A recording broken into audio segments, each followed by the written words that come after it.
So when you go through life, and you've lived several years, and maybe you find yourself becoming in your older age a little bit confused, a little bit forgetful of where you're going, why you came here, so on and so forth, looking for your joy, looking for your passion, going into the state where you allow yourself to communicate with higher mind through your imagination will actually always bring you back to your 0 moment agreement of when you were born. It will actually restructure the neurological pathways of the brain back to that childlike moment where anything is possible.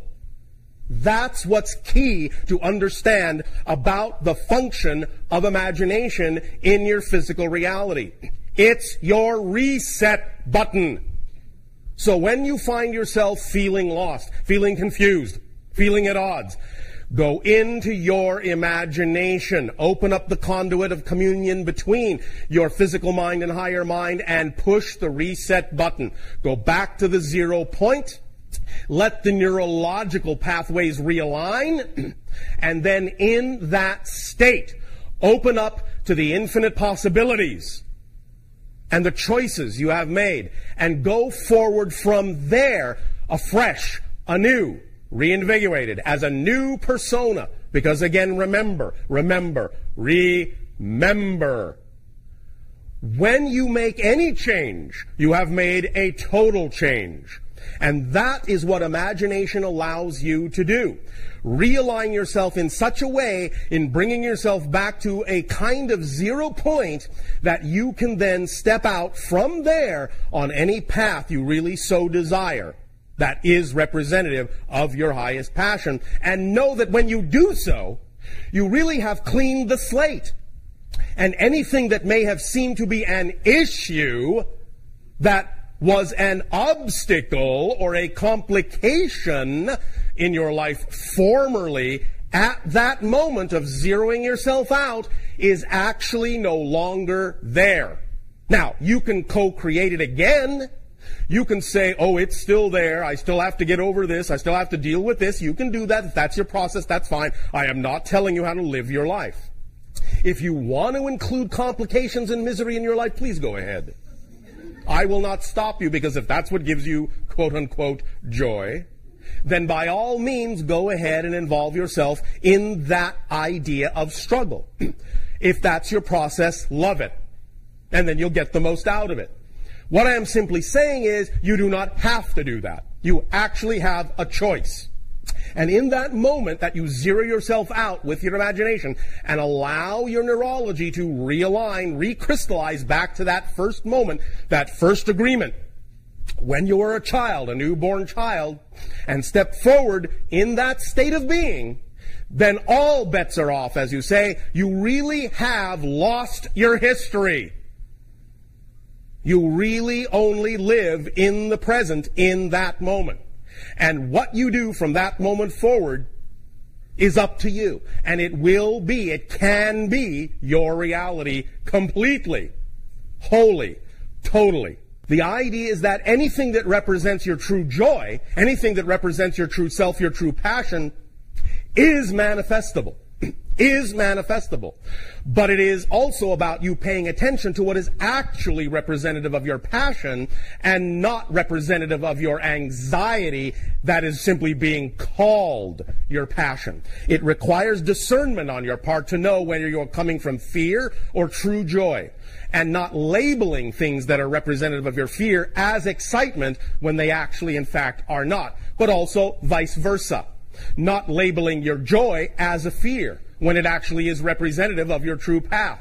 Because many people on your planet will stay away from the thing that really excites them the most because they have put a label of fear on it, or society has taught them to do so. This again is where your imagination can, in a sense, come to the rescue.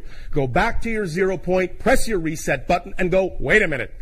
Who am I at the core? Who do I imagine myself to really be? What kind of person am I passionate about being? What kind of life am I passionate about living?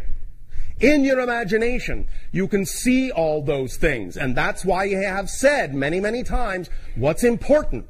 Whether it becomes literally manifest as you see it in your imagination or not, what's important for communication and harmonization between the physical mind and higher mind is that when you do get a picture in your imagination of who you prefer to be, what you prefer to be doing, where you prefer to be doing it, how you prefer to be doing it, when you see that, all you really have to do is mimic it, mirror it, act it out as best as you can on all levels of your life.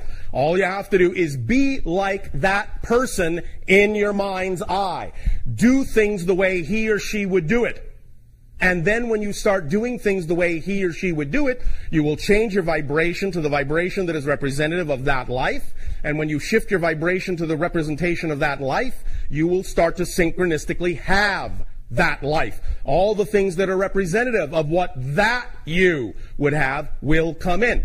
So that's how to use your imagination as an actual tool, an actual application tool. The idea being that when you open up to your imagination, you reset yourself, take yourself back to zero.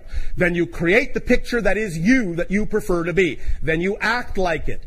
You behave like it. And then you have 1, 2, 3, the whole manifestation process right there. 1, 2, 3. Let yourself reset using your imagination. Let yourself create using your imagination. Let yourself act it out using your imagination. And your imagination, thus then used in the 1, 2, 3 way, will allow you to become the magician that you are, and you will become a nation of magi. Do you understand this?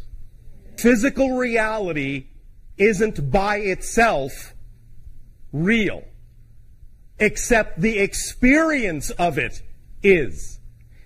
Physical reality and everything you experience in your life is created, whether you know it or not, whether you're conscious of it or not, through what you imagine your reality to be. Your beliefs, obviously, your definitions obviously play a part. Your emotions play a part. Your thoughts play a part. But it is your beliefs, your emotions, and your thoughts that all wrap together into the triangle of your personality prism, and once it locks together in that triangle is the template of the imagination that activates your reality. That's the conduit through which you send those beliefs, definitions, emotions, and thoughts up to the realm of the higher self, where manifestation is immediate and instantaneous, and energy is all pervasive. Then the higher self, the higher mind, sends that thought, reflects it back through the imagination to the physical mind, and gives it to you in terms of the passion of your true self, so that by simply acting on it, by simply following your passion, the higher self lets you know, this is the wish you have sent me, translated into the language of the higher mind.